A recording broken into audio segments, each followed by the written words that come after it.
jërë ngeen jëf seen ànd ak télévision Futur Média ñu am mbégte ànd ak yéen ci kàttanu borom bi soir d'info pàcc bu njëkk bi Ndeye Marie Diédhiou Thiam la ñu am mbégte àndal ñu ngi lay nuyu di la ziar madame Thiam.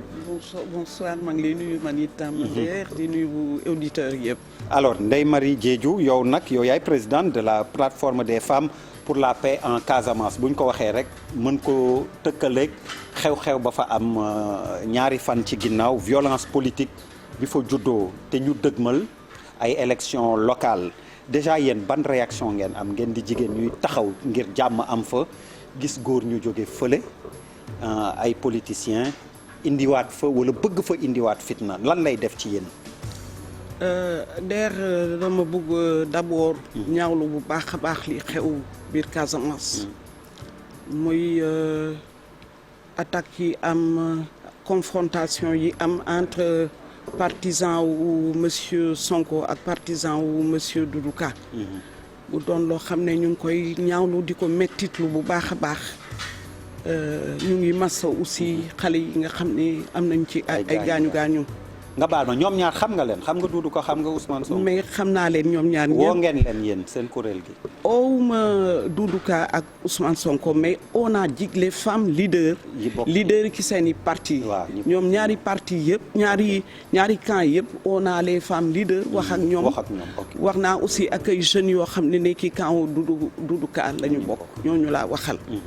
vraiment mu doon loo xam ne ñu ngi koy mettitlu bu baax parce que ñun dañu nekk benn région boo xam ne 40 ans au conflit armé dañu dund kon ñun xam nañu lan mooy valeuru jàmm xam nañu lan mooy jàmm bon nag lii su amee tey mu doon loo xam ne metti nañu lool parce que yàq na liggéey bi yàq na lu bari yoo xam ne def nañ ko fi ndax bi ñu jógee événement mois de mars bi dañu fi toogoon ak jigéen ñi parti politique yi yëpp la ñu oo jeunes yi ñu toog waxtaan ñu def fi benn ay rencontre ak autorités locales yi autorités administratives yi leader d'opinion yëpp la ñu dem seeti ne leen ñun kat dañuy organiser benn sitting blanc nit ñi ñëw uyu si ñu wax ne ni fii en Casamance jàmm rek lañ fi bëgg mu am fi te bëggatuñu benn attaque ou dóorante ou waxante xasante dans l'arène politique ñu d'accord ki loolu ñun jigéeni Casamance yëpp bon nag lii su ñëwee dafa yàq liggéey boo xam ne defoon nañ ko moo tax ñu am beneen programme boo xam ne na fas nañ ko yéene tëral pour préparer les élections électorales. mais justement pré-campagne donc laa ko mën tuddee. programme boobu nan lay doon comme woote woon ngeen sit-in blanc ak bi yoon ban xalaat wala ban pexe ngeen di nas pour xel yi dellu si waat. gis nga bi ñuy tëral lii. te comme si l'histoire nous a donné raison. Oui. dañu yëgoon ne am na loo xam ne mu ngi raam. mu ngi yegg si. moo tax ñu owaat jigéen ci parti politique yi oo ci jeunes yi ñu leen campagne bi kat mu ngi waaj a yegg si lan la ñu mën a bokk def. ñu ne ñu nañu reprendre démarche yi ñu defoon. nañu delluwaat ki leader d'opinion yi nañu delluwaat ki responsable politique yi wax ak ñoom donc danañu def démarche boobu à l'intérieur de toute la Casamance buñ ci paree nag l'avant-veille ou campagne électorale balaa muy démarrer ñun dañu organiser suñu meeting avec toutes les femmes des partis politiques avec toutes les femmes des organisations de la société civile mu doon meeting boo xam ne meeting d'engagement lay doon que ñun ñëpp jigéen ñi danañu taxaw au sein de nos partis politiques ñu défendre la paix bañ ay gàllankoor ñoo yàq élection yi parce que élection dafa laaj mu jaar ki yoon te su amee violence rek duñ ci jëlee ay résultats yu leer te yeneen répercussions lay indi encore donc décision boobu la ñu jël danañu def meeting bi et qu'au cours du meeting jigéen ñi ñëpp ku ci nekk responsable politique yi danañu wax def seen engagement liggéey nag pour que seen biir camp loolu bu mu am benn manifestation de violence. kon yéen seen meeting moo nar a ubbi campagne bi.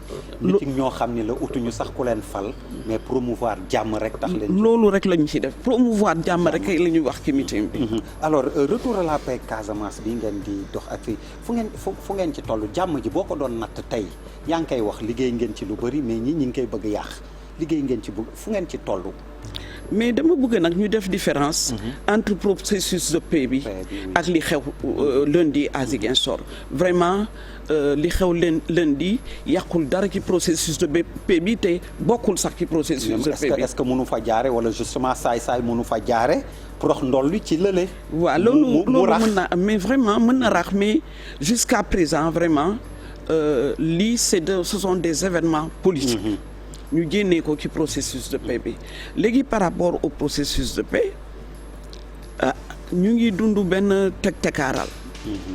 ñu ngi koy rafetlu bu baax ndax ci période bi vraiment am yu bari yoo xam ne xew na fi. ay infrastructure liggéey nañu ci ay infrastructure bateau yaa ngi dem di ñëw avion yi 2 vols par jour tali bi macha allah ba Gambie bi pont Gambie bi ñu ngi koy traversé di dem di ñëw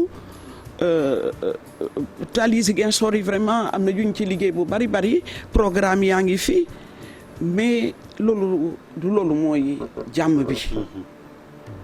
jàmm bi mooy tekaaral bi na doon un cessez-le-feu définitif te loolu pour mu am nag il faut que nit ñi toog ñu waxtaan les 2 parties belligérantes parce que nag bu dee lii am na tekaaral bi am na c'est que ñoom ñaar dañ cee d'accord waaye ñun aussi organisation société civile am na loo xam ne liggéey nañ ko quand même donc dañoo li suñu xalaat ñun mooy bu ñu yem ci accalmie bii sama benn xarit dafay wax ne c'est la paix larvée.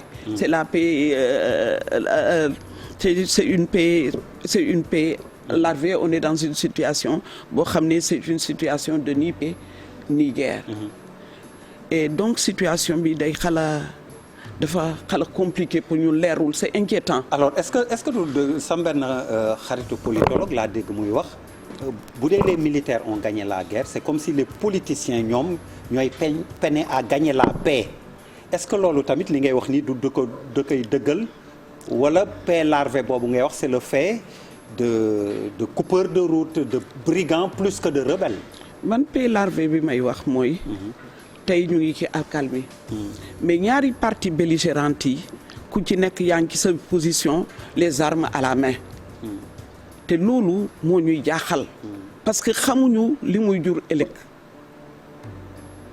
loolu moo ñu jaaxal moo tax signature wu accord de cessez-le-feu danañu mën a apaiser dépôt des armes mu apaiser ñëpp ñu xam ne kat ñu ngi jëm ci jàmm bi maintenant lu jëm ci am na loo ma laaj léegi. li may wax est-ce que pour militaires yi dañu gagner la guerre politiciens yi di peiner loolu moom à gagner la paix. ànduma ci ak yow. parce que def nañ fi expérience su armée militaire pour résoudre le conflit armé pendant 40 ans. ay négociations ay waxtaan ñëw nañu ñeneen président yaar fii yindi yeneen teg négociation daal bëgg a waxtaan ak nit ñi dama yaakaar ne que guerre bi wone na boppam que militaire l'option militaire mënul régler conflit armé bi négociation moo ko mun a régler donc man d'accorduma suñuy wax ne que les militaires ont gagné la guerre les combattants du MFDC sont encore là démantelé nañu ay camps mais les militaires sont éparpillés les combattants sont éparpillés et je pense que situation bi tey la gën a grave parce que on ne connaît plus les interlocuteurs. Parce que déjà depuis quelques années en arrière dañ daan wax ne kenn xamatul ku ñuy waxtaanal kan mooy kii kan mooy kan mais tey bu ñu démanteler base yi eh bien militaires yi dañoo éparpillé te peut-être man di xamuma fu ñu ne te c'est un peu compliqué dañoo tas voilà. Alors l'implication des femmes dans cette recherche de la paix aussi qui est à magnifier naka ngeen ko tegee ak jéego yi ngeen ci def ba léegi xëy na nga fàttali ko askan wi am na solo lool. Plateforme des femmes mu ngi juddu 2010 mais avant 2010 guerre bi ba mu commencé en 82 am na loo xam ne nag il faut que ñu waxante ko te muy dëgg jigéen ñi accompagner woon nañu góor ñi pour la décision d'aller à l'indépendance. Mais dem nañu ba ci biir jigéen ñi gis ne ñoom kat ñoo gën a loru ci conflit armé bi ñu dellu si jëlaat beneen position ne kat il faut arrêter les violences. léegi nag ci biir période boobu am na fi ay organisation yoo xam ne taxaw nañ fi Kagamen ou Soforal Kabonketor mooy les premières organisations yoo xam ne ñoom ñoo jóg ne kat halte à la violence yàlla na violence bi dagg dem nañu organisation yooyu di def liggéey bu rafet sax mais c'est des organisations yoo xam ne kenn xamu leen ñu ne nag kenn xamuñu parce que peut-être suñu taxawaay yi dëgërul peut-être parce que dañu tasaaru ci li ñuy liggéey nañu boole suñuy doole boole suñuy énergie ñu créer benn organisation ñu décider ko muy Soforal ou Kabanketor ñu décider ko créer plateforme des femmes pour la paix en Casamance depuis 2010. Depuis 2010 nag mu am ay jéego bu bari boo xam ne dox nañ ko fi. La première des choses c'était que population yi ñu xam ne Casamance kat amul conflit Sénégal moo am conflit donc bu Sénégal amee conflit doomu Sénégal yi yëpp ñoo war a jóg jàpp ci. Donc ñu def sensibilisation avec les organisations des femmes de toutes les régions du Sénégal ñu oo leen ne leen kaay leen jàppale ñu mun cee waxtaan. ba ñu jógee ci loolu ñu am sax benn organisation boo xam ne def na retour du Sénégal au Soforal di waxtaan ak jigéen ñi partout. ba ñu jógee ci loolu ñu ne kat conflit armé bi am na répercussion en Gambie et en Guinée-Bissau. te aussi Guinée-Bissau saa yi amee problème dañ koy yëg en Casamance et vice versa. ñu ne nag ñun nag kon jigéen ñoo xam ne ñun ñoo dëkk ci espace boobu. Guinée-Bissau Sénégal Gambie nañu jóg constituer une force. ñu apaiser suñu climat social ki suñu biir dëkk. noonu la ñu créer le forum des femmes de l'espace Sénégal Gambie Guinée-Bissau. lan mooy taxawaayam. taxawaayam c'est d'abord au jigéen ñi nekk Assemblée nationale. ne leen kat na ngeen jóg ci conflit bi parce que quand même un problème qui sévit en Casamance depuis 40 ans kenn musu cee waxtaan. duñu ko wax fenn. sauf su amee événement bu grave. ca lañ ciy wax. su passé loolu nit ñi fàtte. noonu ñu dugg Assemblée nationale Sénégal ñu wax ak jigéen ñi wax ak député yi renforcer seen capacité sur la résolution 1325 des Nations Unies. ñu jógee fa dem Guinée-Bissau def la même chose def ko aussi en Gambie ne leen nag lii nii problème mu Casamance da ngeen koy porter en plénière donc liggéey boobu la ñu nekk di def pour que ñoom ñu mën ko wax ci seen ñettu assemblée nationale yi pour que suñu président de la République yi quand même ñu yëg ne ni jigéen ñi kat bëgg nañu que ce problème là ça réglé définitivement ñun nag fas nañu yéene dem ba CEDEAO mën a waxtaan aussi au niveau des parlementaires de la CEDEAO loolu la ñu def avec le forum des femmes avec la plateforme organiser nañ fii ñaari yoon ici au niveau de Dakar di ci organisation dañuy dem biir Dakar wax fa avec les organisations de femmes et ici je me permets de saluer la ministre de la femme nga xam ne suñu activités yi ñu def yëpp fii à Dakar ñëw na assister jël ci part ak yeneen organisation société civile ñi ñu ñëpp dañuy ñëw bokk ak ñun jàpp ci ñëw ak ñun waxtaan ak ñun ci processus de xam nga yaa ngi ko doon wax sànq ni jigéen ñi ñoo gën a loru bi ñu seetee ci violence amoon ci guerru Casamance bi eh bien jigéen ñooñu ci loru it ban taxawaay ngeen ci taxaw ngir jàppale leen ñu génn si jafe-jafe yooyu y a beaucoup de femmes victimes probablement. ban taxawaay naka lañ leen di jàppale. tey bii fii biir Casamance première des choses mooy mine oui, le déminage. Il y a au moins une trentaine de femmes. Un peu plus de 30 femmes qui sont victimes de mines. Amputées ou décédées? Amputées. La plus jeune victime de mine, quand elle sautait sur la mine, elle avait 13 ans. Nous donnons le doyoir. Elles sont pratiquement, je ne vais pas dire laissées à elles-mêmes, mais elles ont beaucoup de problèmes avec leurs prothèses.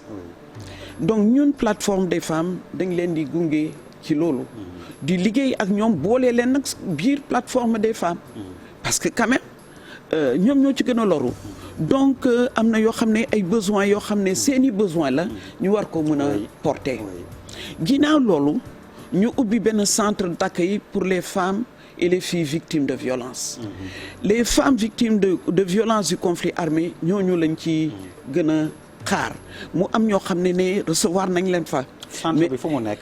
mu à Ziguinchor même au quartier de Kandialang. ñu ooyee ko centre Koulimaro. Koulimaro c'est un mot manding qui veut dire arc-en-ciel. Donc centre bi di foofu la ñuy dalal les victimes de violence. Mais li ñu ci gën a am mooy les filles qui sont victimes d'abus sexuels. loolu moo ci gën a ñu siif daal ñu siif ñoo ci gën a bare des fois abus sexuel bi dafay ànd sax ak ay bébé. et quelquefois xale yi comme ay viol la. des fois duñu bëgg a jëlaat seen bébé yi. on est obligé ñun ñu garder waat bébé yi bi donc centre bi dafa di loo xam ne c'est lourd à porter. Ça demande beaucoup d'investissement, beaucoup d'accompagnement. Ma ciy profiter aussi pour remercier benn groupe de jeunes de Dakar quoi. nga xam ne Saliou Fall. moo ko organisé ñu lancé benn campagne espoir au cœur des vies. ñoo accompagner le centre Koulimaro mu am ci ay artistes. ñoo xam ne ñëw nañu jàppale mais vraiment ñu indi loo xam ne. soutenir nañu campagne et puis d'autres partenaires également qui nous accompagnent mais bii dama koy wax parce que initiative bu jeune la ñu ce sont des jeunes qui se sont levés des jeunes filles et des jeunes garçons qui se sont levés pour accompagner le centre et tout récemment il y a le réseau des jeunes le réseau des jeunes pour la lutte contre les violences basées sur le genre ñu ñëw aussi appuyer centre Koulimaro. Alors état mënul lépp mais lu mel ni dinañ leen ci woowaat ñu gën ci jàpp municipalité bi l'actuel maire Abdoulaye Baldé ak ñeneen xëy na ñi ngi jàpp mais nañu gën a yokk li nga wax am na solo lool mais da nga tudd miin yi mu marqué ma ñu déminage bi fan lañ ci toll pour moytu mu loraat yeneen. waaw suñu dernière journée de la paix bi ñu organisé plaidoyer bi ñu ngi ko def ci déminage ak retour des populations. parce que nag daw laxu pendant des années nekk dëkk jàmbur dafa metti pour population yi te tey comme ñu ngi jëm ci jàmm. suñu sañoon population yi dellu si ndax on a au moins 90 villages qui sont rayés de la carte donc population yi war a mën a dellu si ci seen biir gox-goxaan yi dëkk fa te pour ñu mën a dellu si il faut que ñu déminer piste ne serait-ce que le déminage humanitaire ñu déminer piste yi pour que population mën a dem di ñëw parce que jigéen ñi tëb yëpp ci miin wi dafa fekk soit ñuy dem seeni jardin soit ñuy dem tool ñi xale yi di dem école ci loolu la leen fekk ñuy ci ñu tëb ci mine bi mu doon ay danger même ñu góor ñi aussi c'est la même chose on a des étudiants parmi eux donc muy situation bu grave déminage bi dafa humanitaire bi dafa doon loo xam ne dafa jàmp il faut que État du Sénégal ñu liggéey ci ak mouvement des forces démocratiques de Casamance ñu permettre que très rapidement ñu commencer déminage bi et le retour des populations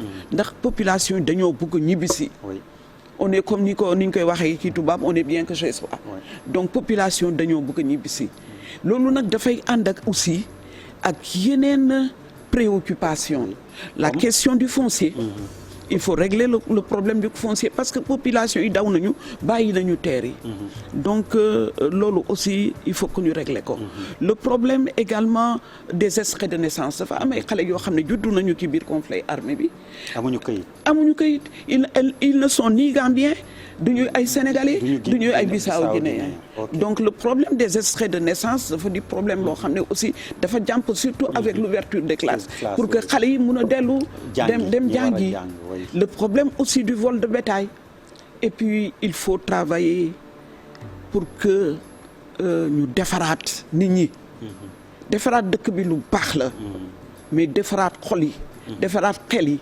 c'est extrêmement important la reconstruction de l'être humain parce que yu bari dafa xew ci conflit armé bi donc nit ñi tey dañoo soxla ñu accompagnement psychologique daf ci baax pour que vraiment ñu mën a baalante te ñu mën a déglu dëkk alors je sais pas ndax xalaat ngeen genre commission vérité paix boo xam ni gis nañ Afrique du Sud modèle boobu Gambie à côté comme yaa ngi def référence am na est-ce que du ñu dem vers kuréel bu mel noonu nga xam ne day dajale ñëpp ñu mën a effacer lii yëpp ni nga waxante dëgg ci defar justice et puis baalante àndaat. ñun dañu yaakaar ne loolu dafa war a am. que processus de paix bi dañ ko ci war a mën a boole. qu'on situe les responsabilités. Qu'on voit où se situe la vérité. Oui. Et ensuite, les populations vont décider de quelle est la posture, qu'est-ce qu'elles vont faire, qu'on puisse se pardonner et qu'on vive ensemble. Le vivre ensemble, moom la ñuy développer léegi au niveau de la Casamance. J'espère que ce plaidoyer dinañ ko dégg ñu jeexalee peut-être l'aspect économique ndax ñaan nañ yàlla fekkee fi lii yëpp effacé woo perspective économique yi nga xam ni Casamance mi ngi koy offrir jigéen ñi tamit seen taxawaay lan la ciy doon. gis nga perspective économique yi fi am ñu ngi koy rafetlu. jigéenu Casamance ñu ngi koy bénéficier comme toutes les femmes du Sénégal. waaye nag pour la Casamance. li ñuy wax discrimination positive dafa war a am. parce que jigéenu Casamance li ñu dund ñeneen ñi dunduñu ko donc pour accompagner le processus de paix dañoo war a jàppale jigéen ñi.